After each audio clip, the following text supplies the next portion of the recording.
let's catch up with the young and industrious, where in the year 2015, Esther Kojwang quit formal employment to kick off her entrepreneurial journey.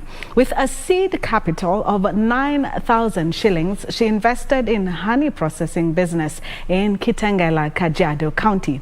7 years later, her cottage industry has grown by leaps and bounds. Our reporter Yusuf Farah spent some time with Esther and filed the following report for this week's edition of Young and Industrious.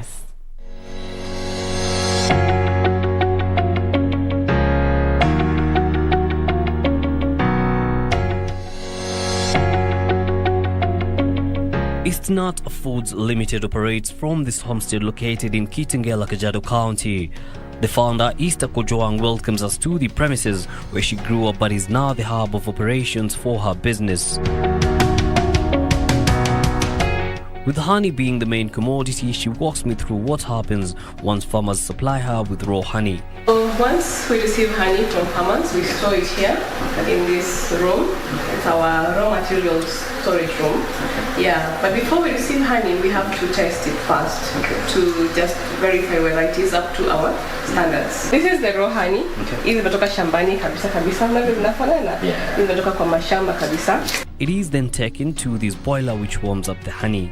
You know, honey comes when it's very thick. Yeah. So we warm the honey so for it to be light, so that we can save it. But we warm it at a temperature of 36 degrees Celsius.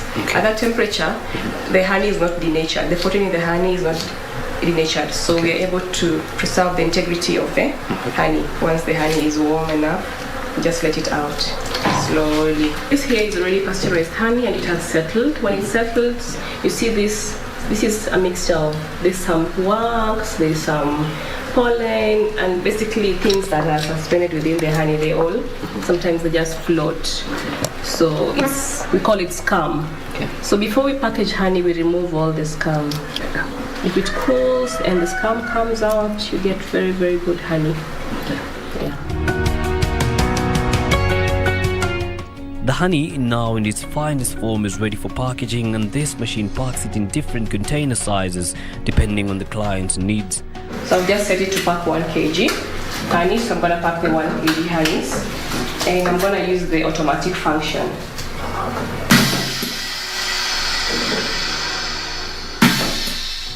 Six years of entrepreneurship comes with its own fair share of challenges. Seasonality of honey, because I was selling honey every single day.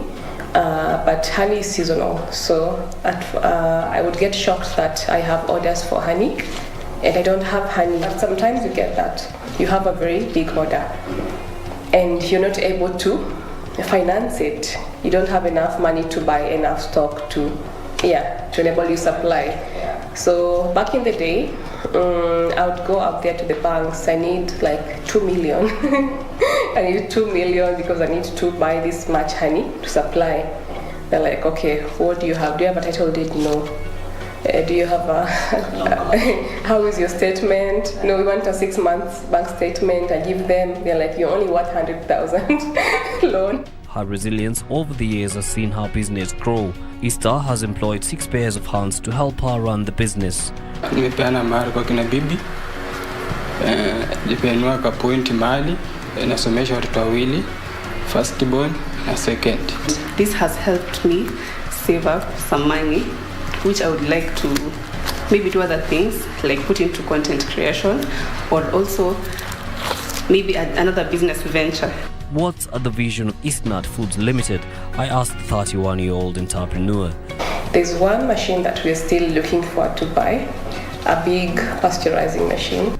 Esther says young people shouldn't wait to be handed opportunities, rather they should develop a nose for gaps that provide business ideas. All it took Esther was 9,000 shillings in initial capital. The entrepreneur hopes that the business will grow to the point of not just supplying the local market, but the international market as well.